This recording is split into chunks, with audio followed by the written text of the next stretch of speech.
थोडे फावटी मनीस थंय हांगासर भोंवता आसतना कितेंय चूक करता जाल्यार अपराध करता जाल्यार कितेंय पातकां करता जाल्यार पयलीं पळयता खंय मम्मी पळयता गी डॅडी पळयता गी म्हणून न्ही कोणीय पळयना जाल्यार तांणी मोबायलाचेर पळोवचें दुसऱ्यांच सक्कड पळयतना मोबायलाचेर पळोवचें संगती दुसरेंच सक्कड आसतना टीव्हीचेर येवची चॅनलां दुसरेंच कोणी नासल्यार टीव्हीचेर चॅनलांच बदलातात कोणी आसल्यार त्या वेबसायटीचेर इंटरनेटाचेर पळोवचें दुसरेंच पूण कोणी नासल्यार दुसऱ्यांत आमी पळयता कोणी नातल्या जाग्यार देखून थोडीं जाणां गांवांत पयस रावतात कोणी नातल्या जाग्यार वचून कोणी नातल्या हॉटलाक वचून कोणी नातल्या बोल्या आडोसाक वचून दुसरींच कामां करूंक प्रयत्न करतात पूण म्हाका न्हू आमी उडासुरी जायी मंद आसून तें देवाचें उतर म्हणटा सिराक 23:19 पूण देवाचे दोळे सुर्या प्रास 10,000 वांट्यांनी चड परसडीक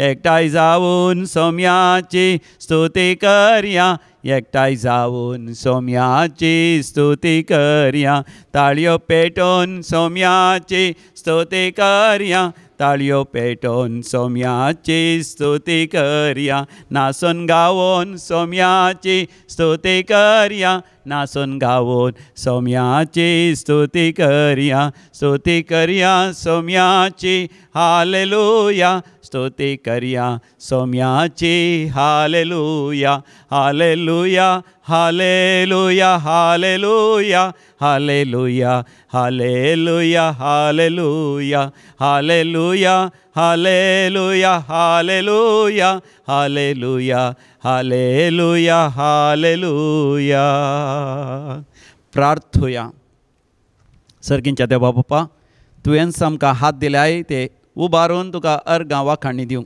तुवें आमकां पांय दिल्याय दिंबी घाल दिंबयेर पडोवन तुका नमस्कार कर प्रणिपात कर तुका अर्गां आनी होगलाप दिवं तुवें आमकां अपुर्ब असो ताळो दिलाय आनी चिंतूंक मोतीन सकत दिल्याय काळजांत मोगाचीं भोगणां घाल्याय हीं सगळीं वापर अपुर्बेन गितां गावन तुका महिमा वाखाणणी दिवंक तुवेंच आमकां कृपा दिल्याय बापा आमकां दिल्ली सगळीं देणी आनी तालेंतां आनी आमची कूड तुकाच आमी समर्पण दिता तुज्या महिमेक आमी उंच उबारता दिव्य वाणी लायव्ह ह्या कार्यक्रमा द्वारे तुवें आमकां सांगता मेळयलां बापा आमी करचें मागणें आमी करचें आराधन आमी करची स्तुती तुका मानवाली जावं दी बापा आमी सर्गींची दारां पडोवन मागता आसतना सर्गींत हांव तुजी कृपेचो शिवर आमा समेस्तांचेर तूं देवय बापा सगळ्या संवसारभर दिव्य वाणी लायव्ह ह्या कार्यक्रमांत वय वांटेली जावच्या सर म्हज्या भावा भयणीक तुज्या कृपेन नेटय तांकां तुज्या पुता जेजू क्रिस्त थंय साल्वासांचो अनुभव दी हर एक वायट सवय सोडूंक संवसाराच्या आकर्शणांतल्यान मेकळे जावंक सर्गींचे दीस लावंक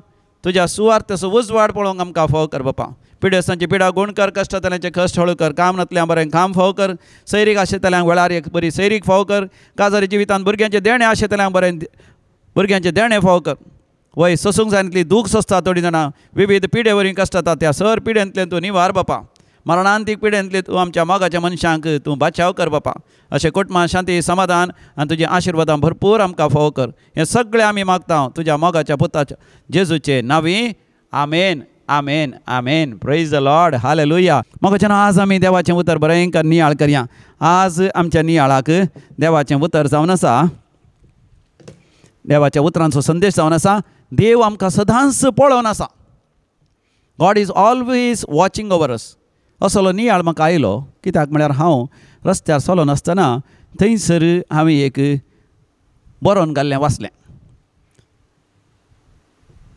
यू आर अंडर सर्वेलन्स म्हणून यू आर अंडर सर्वेलन्स आनी एका जाग्यार हिंदीन बरोवन घाल्लें ऊपरवाला देखता है म्हणून आनी थंयसर ऊपरवाला देखता है म्हूण बरयल्या सकयल्यान थंयसर हांवें पळयलो एक दोळो म्हळ्यार CCTV कॅमेरा हां तितल्यार हांव जाणा जालो कोण गी म्हाका पळोवन आसात CCTV कॅमेरा आसा ह्या दिसांनी त्या एलिवेटराचेर लिफ्टाचेर वेतना ते लिफ्टा भितर एक कॅमेरा आसता खंयच्याय एका इन्स्टिट्युशनाक आस्पत्रेक गव्हर्मेंट ऑफिसाक भितर येतना थंयसर चराय खुशीन आमी पळयता CCTV कॅमेरा तितल्यार म्हज्या नियाळाक आयलें जर तर मनीस कोणी कितेंय करनासचें पळोवचे खातीर CCTV कॅमेरा घालता तर देवाचे दोळे कितले पळवंत आनी सक्तेवंत मनशांचेर निरंतरी नदर घालनात गी खंडीत जावन ते नदर घालनासात आमी वाचता सिराकाच्या बुकांत 20 आनी 3 वसरान 19 वडीर सिराक चॅप्टर 23 वर्स 19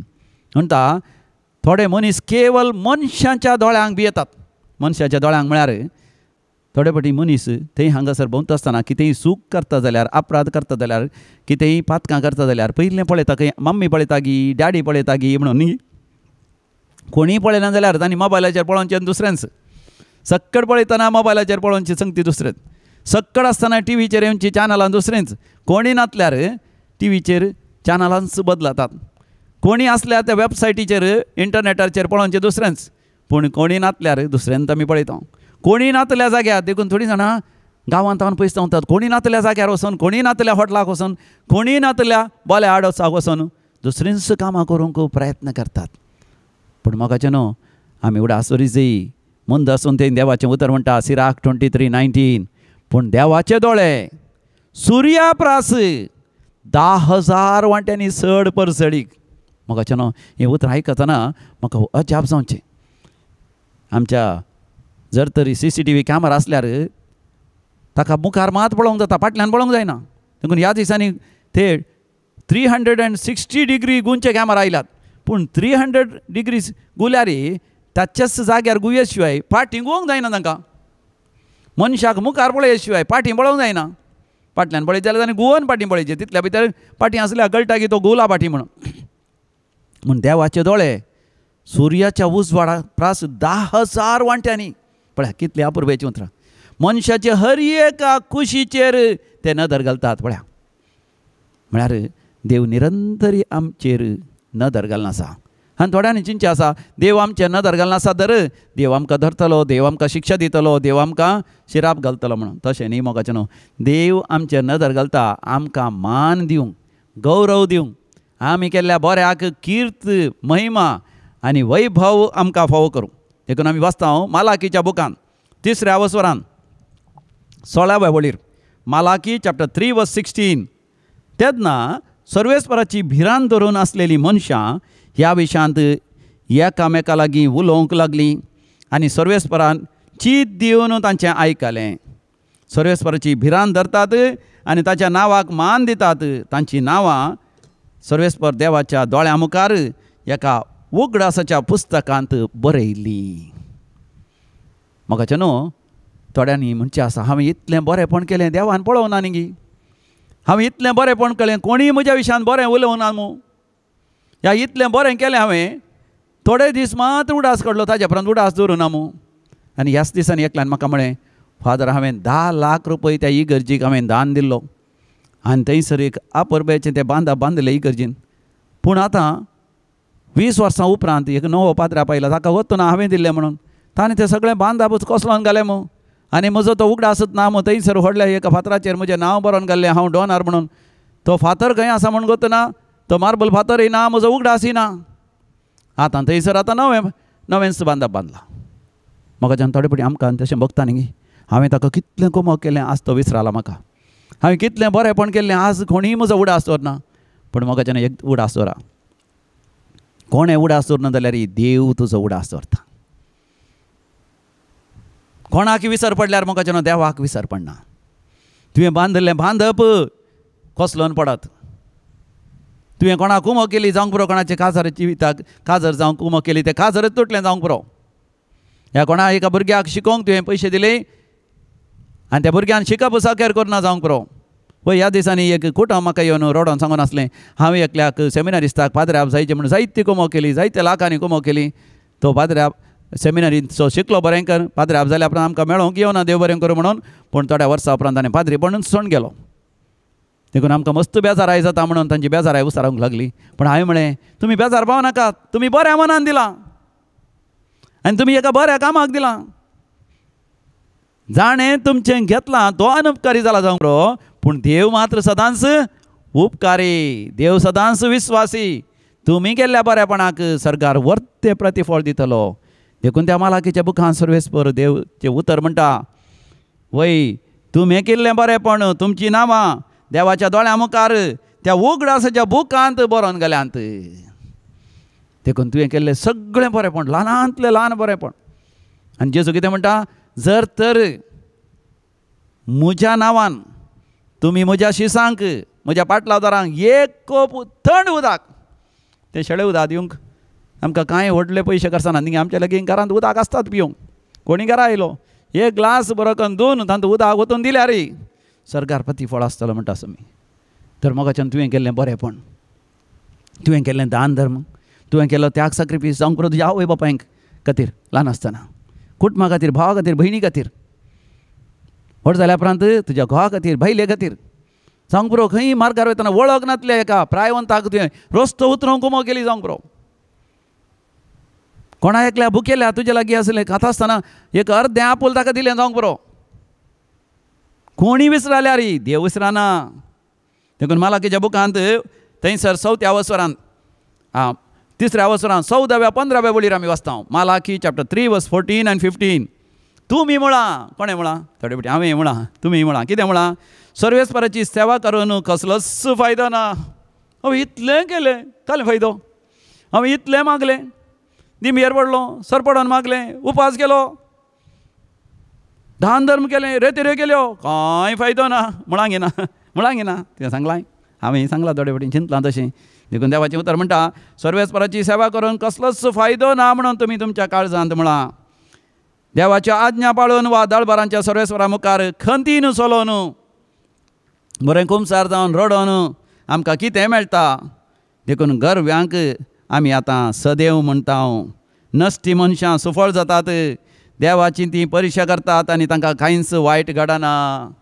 आमकां मोसर जाता न्ही, तुमकां जाला की ना कोणा? म्हाकाय मोसर जाला थोडे फावटी. अरे हे दवडले कुणीघार बारीक बरे अनुभवन आसा, तांकां जैलाची शिक्षा जायना. इतले भ्रश्टाचारी राजकीय फुडारी आसात, तांच्या घरांत भांगार घुसता खंय. ह्या दिसांनी रेड जाली थोड्यांच्या भ्रश्टाचारी अधिकाऱ्यांच्या घरांत. 1 किलो न्ही, 10 किलो 20 किलो भांगार. कितलीं वज्रां, पयशांच्यो आट्ट्यो, 1 करोड 2 करोड न्ही, 100 करोड पयशे. पयशांची रासच आसा, पूण तांकां कांय वायट घडना मू. देवातान पयसवेचे ते घरवी हांकारी तांकां कांय वायट जायना मू, अशें आमी म्हळां घेना. म्हळां. आनी हे मोगाचें आमच्या काळजांत कितें आमी भोगता, ह्या मतीन कितें आमी चिंता, तें सयत देवाक कळी जाता. आनी देखून देवूच मोगाचें मुंदरसून थंयसर म्हणटा. मालाकी चॅप्टर 3 वर्स 19, 18 to 20. मालाकीचो बूक अवसर 3 18व्या वळींतल्यान 20व्या वळ पर्यंत. तेन्ना प्रामाणीक आनी खोट्या मनशां मदें देवाची सेवा करतल्या आनी सेवा करनासलेल्या मनशां मदें अंतर आसा म्हणून तुमकां नव्यान कळीत जातलें. हालेलुया. मोगाचें न्हू, जेन्ना स्वामी जेजू क्रिस्त आमच्या जिवितांत प्रत्यक्ष जातलो, तो येतलो, महिमेन येतलो, तेन्ना कळीत जातलें कोण देवाची सेवा करून जियेली, कोण देवातान पयस सरोन जियेली. खोटे मनीस सर्व्यां बरी नांच जातले. सर्व म्हळ्यार आयकलां तुमी?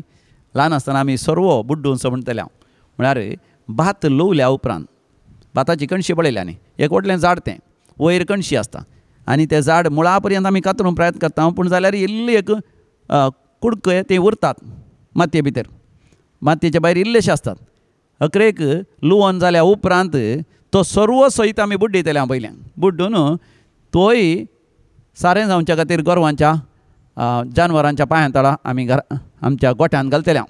आनी ताचेर गोरवांचें शेण पडटा आसतना बरें सारें जातलें. सर्व्याचें सारें म्हणटा आमी. सर्व म्हळ्यार कांयच बोळ नातलें तें झाड या ती वनस्पती, सुकोवन गेल्ली वनस्पती, सुकोवन गेल्लें करड तण आनी तो पालो, ताका आमी म्हणटा सर्व. खोटे मनीस देवाच्या राज्यांत सर्व्या बरी नांच जातले. जर तर सर्व्याक उजो पेटयला, गडये भितर जळटा मात न्ही, थंयसर इल्लो गोबर सयत उरना, कित्याक तो वाऱ्यार उपच्या तितलो हगूर गोबर जावन आसा.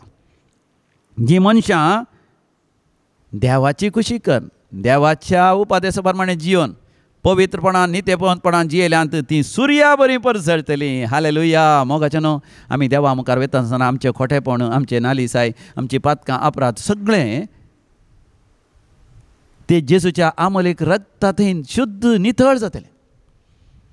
कांयच देवा मुखार मेळ्ळें उरना, पूण जें कितें आमी केल्लें बरेंपण आसा तें देवा मुखार परस जळटलें. देखून हेब्रेव घरां बरयल्लें पत्र 4th अवसर 13वी वळ म्हणटा. हिब्रूज चॅप्टर 4 वर्स 13. सगळ्या सृश्टेंत देवाच्या नदरे भायर, देवाच्या दिश्टी भायर लिपोवन आसलें कितेंच ना. सगळें ताचे मुखार सोडून दवरलेलें बरी आसा. जर तर हांवें बूक तुमच्या मुखार सोडयलो जाल्यार तुमकां स्पश्ट तरान कळटा सगळीं अक्षरां सगळे अंके तशें देवा मुखार सगळें सोडून दवरलेल्या बरी आसा. आनी त्या देवाक आमी आमच्या हर एका करण्याचें लेख दिवचें पडटलें. हिब्रूज 4:13 14 वस्वर 13 बोल. देखून म्हाकाचें न्हू आमी कितेंय बरें केलां जाल्यार उडासोरा देव तें पळयता. सांत तेरेस जेसूचें ल्हान फूल ह्या संगतींत विशेश तरान तें पातयेल्लें. देखून ताका दोतोर म्हूण नांव दिलें. ताणें तें जायतें शिकलें, ग्रॅज्युएशन पोस्ट ग्रॅज्युएशन केलें, ताणें PhD केल्ल्यान तें दोतोर जावना. दोतोर म्हळ्यार PhD डिग्री या डॉक्टरेट. ताका पवित्र सभेचो दोतोर म्हणटात. कित्याक तें ल्हानपणांतूच पातयेता की हांव एक ल्हानशी बरी करणी केली जाल्यार त्याग सॅक्रिफिसाची करणी केली जाल्यार तुमी जेजू म्हाका एक गुलाब जावन सरकार इनाम दिता. देखून कोणेंय पळय नासल्यार कोणी एक प्रायवंत थंयसर बसून आसल्यार ती वचून ताका पियोवंक उदक दिता. तिजें काम न्हय जाल्यार तिची सेवा करता. तिजी उस्तरां उमळून तिका दिता. इस्त्री उस्तरां उमळून घालून तिका प्रेस कर म्हळ्यार इस्त्री घालून दिता. तिजी उस्तरां धुवन बरीं करून दवरता. तिका तिणें कांय मेळ्ळें केलां जाल्यार तिका धुवन नितळ करता. तिका न्हाणयता. तिका लायता आनी कुजनांत तिचें काम न्हय जाल्यार वचून कोणेंय पळय नासल्या बरीं करता. कोणाक सांगना ती केलां म्हणून. कित्याक हर एक ल्हान करणी करता आसतना तिच्या मोतींत तें दर्शन ती पळयता की बाळोक जेजू येता आनी म्हणटा तेरेजा तुवें एक बरी करणी केली, घे हो सर्गींचो सासणीक जिविताचो हो एक गुलाब. आनी अशें गुलाबाची रास ती तिच्या काळजांत अनुभव करता. देखून तिका मेळ्ळें तें नांव, तें एक बिरूद, तें एक तकलें नांव, शीर्षक. It is a title. ल्हान फूल सांत तेरेस, जेजूचें ल्हान फूल. जेजून निरंतरी ल्हान फुलां दिवचो अनुभव केलो. तर मोगाच्यान तुज्या जिवितांत बरें केल्ल्यो करण्यो केदाळे ध्यान कर, नियाळ कर मागण्यांत. आनी हर एका बऱ्या करण्याक जेजू तुका एक ल्हानसो गुलाब दिवन आसा. तर कितले गुलाब तुज्या जिवितांत आपणायलाय जावंक पुरो. तर येदोळ पर्यंत आपणावनाय. ह्या आपणायलें तुवें बरें काम केलें, दान धर्म केलें, पूण जर तर तूं पुरपुरलें जाल्यार हांव इतलें बरें केलें तांणी म्हाका कांय बरें सांगूं ना मू म्हळ्यार तुवें सगळें होगडायल्या बरें जाता. तूं होगडाय नाका.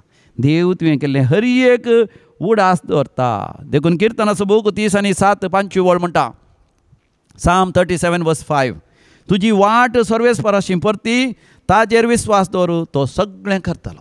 तुजी वाट सर्वेस्पराशी परती आनी देवाचेर विस्वास दवरू आनी तो तुज्या जिवितांत सगळें करतलो. म्हाका सांत भक्ती हंस पातयेलें. हांवें पवित्र पुस्तक वाचता आसतना हांवें तें फिलोमिनाक बरयल्लें पत्र वाचचें. तांतो आवस्वर नात, एकच आवस्वर. सांत पावलान फिलोमिनाक बरयल्लें पत्र. फिलोमन एक ग्रेस्त मनीस जुदेवा पैकी. आनी ह्या ग्रेस्त मनशा जायते गुलाम आसले. ताज्या पैकी एक गुलाम जावन आसलो. ताचें नांव ओनेसिमूस म्हणून. कोंकणीन ताका ओनेझीम म्हणून बरयलां थंयसर. ओनेझीम हो ओनेझिमान कितेंगी एक चूक केली, सोरलेंगी, लुटलेंगी, कालींग मोस केलो. ताका धर्न जैलांत घालो बंदेडेन. थंय बंदेडेन घालता आसतना सांत पावली थंयसर बंदेडेंत आसा, जैलांत आसा. आनी जैलांत आसतना ओनेझीम सांत पावलाक मेळटा, ताजे लागीं उलयता आनी सांत पावलाच्या पांयां तळा बसून ताची सुवार्ता आयकता. आनी संपूर्ण तरान तो क्रिस्तांव वळखून एक अपुर्बेस व्यक्ती जाता. सांत पावल तरी मंथनाच्या कुटुंबांतलो, शिकलोलो, भोव प्रवीण, तो निजांव दोतोर, ताका सनद मेळ्ळ्या. तो गमालियल म्हळ्यार नावार्थीक शिक्षका कडचें, गुरू कडची शिकोवण जोडलेलो मनीस. ताका पवित्र पुस्तकाची विशेश जाणवाय आसून तो एक फारीजेव. जाल्यारय ताच्या लागीं एक गुलाम येता आसतना तो ताका गुलामा बरी लेखिना, बगार ताका समिया थंय एक भाव म्हूण लेखून ताकाय सुवार्ता प्रकट करता. आनी जेजू थंय ओनेझिमान सोडवण जोडीशें करता. आनी ताची सूक ल्हानशी देखून थोड्याच वेळा उपरांत ताका सुटका मेळटा. आतां सुटका मेळटना सांत पावल ताका धाडटा आसतना तो कितें करता, एक कागद बरयता फिलोमिनाक. आनी तें कागद आज पवित्र पुस्तकाचो एक वांटो जाला, लेटर टू द फिलोमेन. आनी तातूंत बरयता, फिलोमेन म्हज्या मोगाच्या भावा, हांव तुज्या लागीं ओनेझिमा धाडटां, तो तुजो गुलाम जावन आसलो. ताका फाटीं खाण घेवंक तूं तिरस्कार करिनाका. कित्याक आतां तो म्हजो भाव.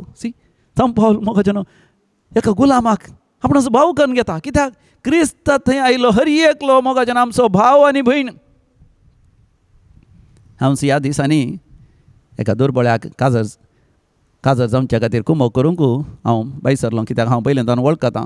ती स्त्री इल्ली मानसिकी जावन आसा आनी ती भोव दुर्बळी जावन आसा. तिच्या भुरग्याचें काजर करूंक आसा, तिचे कडेन कांय ना. देखून हांवें एकल्याक फोन कर म्हळें, अशी एक दुर्बळ्या चलयेची एक काजर आसा देखून तुमकां इल्लें कुमो करूं जाता गी. ती कोण स्त्री? हांवें म्हळें ती म्हजी भयण. वय गी भयण गी, ती रक्ता संबंदीण गी म्हण सारतें जालें म्हाका. हांवें म्हळें वय खंडीच्यान आमचे रक्ता संबंदाचे. आनी उपरांत तो कुमो करूंक आनी पुरो ओपवालो कुमकेचे आनी पुरा संगती जातस तो म्हणलो जाल्यार म्हाका दुबाव जाता न्ही जावन ती भयण गी रक्ताची गी. हांवें म्हळें आमी सगळीं क्रिस्तांव न्ही गी, आमी सेवचे समया जेजू क्रिस्ताचे मांस आनी रगत न्ही गी. देखून म्हजें तें आनी तुजें तें आसचें रगत समयाचेंच रगत. ते ओ नेगेटीव ओ पॉझिटीव ए बी पॉझिटीव जावन ती सगळें समयाचेंच रगत न्ही गी. आनी तेन्ना तो हय म्हूण ओपलो. हय मोगाचें न्हू, आमी सगळां तें आसचें रगत समया जेजूचेंच मांस आनी रगत. आमी सर भाव आनी भयणी. देखून मोगाचें न्हू, सांब पावलो फिलोमिना म्हणटा ऑनेझिम म्हजो भाव, कितेंय तुका देवें आसा जाल्यार तें म्हजेर तूं घाल. हांव येतस म्हाका बंदडेन ती सुटका मेळटस, हांव तें फारीक करतलो. पळया सांब पावलाचें उदाहरण मोगाचें न्हू. कांयच नासतना तो बंदडेन कश्ट नासा जाल्यार तो म्हणटा भायर येतस हांव खंय तावन म्हणी दान घेवन हांव फिलोमिनाक ऑनेझिम कितें रीण फारीक करूंक आसा तें हांव फारीक करतलो. मोगाचें न्हू, कित्याक आमी अशें करीत जाय? देवाचें राज्य मोगाचें खंय भायर ना, आमच्या भितरच आसा. लुकाच्या वांजेलांत आमी वाचता 17व्या वसरांत 20 आनी वय म्हाका दिसता 20 आनी 3 लूक चॅप्टर 17 वर्स 23 देवाचें राज्य थंय आसा हांगासर आसा म्हण धांवन आसा नाका. बकार देवाचें राज्य तुजे भितर आनी तुमच्या मदें तें आसा. आमच्या भितर आसा म्हळ्यार जेन्ना हांव उदार मनाचो जालो, हेरांचे कश्ट पळोवन म्हज्या दोळ्यांनी दुखां आयलीं तर आनी हेरांच्या कश्टांत हांव पावलो तर देवाचें राज्य म्हजें तें आसा, देवाचें राज्य तुजें तें आसा. आनी आमी सांगाता मेळोन दोबळ्या धाकट्यांच्या कश्टांक आमी पावल्या तर आनी आमच्या मदें कोणूच दुबळो धाकटो म्हूण लेखी नासतना आमी सगळे मायामोगान एकवटान जियल्या तर देवाचें राज्य आमचेच मदें तें आसा म्हणून आमी जाणा जावया. देखून मोगाचें न्हू, आमी केल्लें गुठान केल्लें हर एक पळोवन सो देव आमकां प्रतिफळ दितलो. मातेवाचो वांजेलो 6 वसर 18वी वळ मॅथ्यू चॅप्टर 6 वर्स 18 म्हणटा अशें तूं उपवास करताय म्हण गुपीत आसलेल्या तुज्या बापाक शिवाय हेरांक कोणाक कितें कळना जावं दी. तेन्ना गुठान केल्लें तें पळयता तो तुजो सर्गीचो बाप तुका प्रतिफळ दितलो. तर मोगाचें एक घडी भर दोळे धांपून आमी नियाळ करया. बोमकाळा सर्गीचे बापा, तूं म्हाका निरंतरी पळोवन आसाय. हांवें गुठान केल्लें हर एक तूं पळोवन आसाय, उक्त्यान केल्लें परगट केल्लेंय तूं पळोवन आसाय. आनी हांवें केल्लें हर एक बरेंपण पळोवन त्या बरेपणाक तूं म्हाका मान गौरव प्रतिफळ इनाम दिवंक तूं राखून आसाय. त्या सर्गींच्या सासणीक जिवितांत तें तूं म्हाका दितलोय. असल्या भरवशान जियोंक म्हाका दिव्यवाणी लायव्ह कार्यक्रमाच्या सर्व विक्षकांक फावो कर बापा. असलो भावार्थ असली पाती आनी विसलो विस्वास आमकां दी बापा. कित्याक तुवेंच म्हळाय तूं सत मानशी जाल्यार देवाची महिमा तूं पळयतलोय. वय बापा आमी सत मानता, तुजी महिमा पळोवचे भाग आमकां फावो कर. हे आमी मागता तुज्या पुता जेजूचे नांवी. आमेन. सर्वेस्पर तुमचें सवें आसो आनी तुमचें सवें आसो आनी सर पदवेदार देव बाप आनी पूत आनी पवित्र आत्मा तुमचेर आपलो आशिर्वाद घालो. आमेन. भोव मोगाचें न्हू, व्हडा ससणिकायेन दिव्यवाणी लायव्ह ह्या मागण्यांच्या कार्यक्रमांत तुमी वांटेली जाल्ल्या पासत अखेर पर्यंत पळयल्ल्या पासत हांव तुमकां अभिनंदन पाठयतां. देवाची कृपा आसल्या शिवाय मोगाचें कोणूच बापा सरशी जेजू सरशी येवंक शकनात. देखून देवानच तुमकां वेंचलां, देवानच तुमकां आपयलां. देखून दैवी कलोरेत मेंद्रा केदाळ येया. थंयसर मांगलोर तुमी आयल्यार मांगलोर केवल 30 किलोमीटर उडपिवेच्या त्या हायवेचेरच आसा. मुल्की देंवन तस मुल्की तावन केवल 1 किलोमीटर मुल्की पर्यंत तुमकां एक्सप्रेस बस मेळटा. उडपी तावन येवयेत, मांगलोर तावन येवयेत. मद्यागात तें आसा. उडपी तावन 30 किलोमीटर. तुमी ट्रेनार आयल्यार तुमची ट्रेनी मुल्की रावता. मुल्की स्टेशना तावन केवल 2 किलोमीटर. थंयसर कितले ऑटो मेळटात आनी चलोनी जाय जाल्यार येवयेत. लागींच आसा. आनी डिवायन कॉल सेंटरान तुमी मोगाचें वस्तीचे रेतर केदाराक येत. थोडे फावटी रेतर ना त्या वेळार हांगासर रावन तुमकां खंय दुसरे कडेन पुण्यक्षेत्रांक भेट दिवंक आसा, खंय तुमचो दुसरो वावर करूंक आसा जाल्यार हांगासर जायते रूम आसात. ह्या भोव पवित्र वातावरणांत ध्यान मागणें नियाळ करनी तुमचो वेळ करशीत. व्हडा मोगाचें आनी मानाचें आपोणें तुमकां समेजता. आमचो सगळो विवर हांगासर आसा. म्हजें फोन नंबर हांगासर आसा. सकला वेबसायट आसा www.dccmulki.in. हांगासर तुमकां विनवणी धाडूंक जातात, मिसाची त्या सवां धाडूंक जातात, वय लव ऑफरींग मोगाची काणीक धाडूंक तुमकां जातात. आमचे व्हिडियो आनी सगळे पळोवंक जातात. मोगाच्यान केदाळ येया, बरेंपण जोण घेया. तुमकां समेजतां. देव बरें करूं.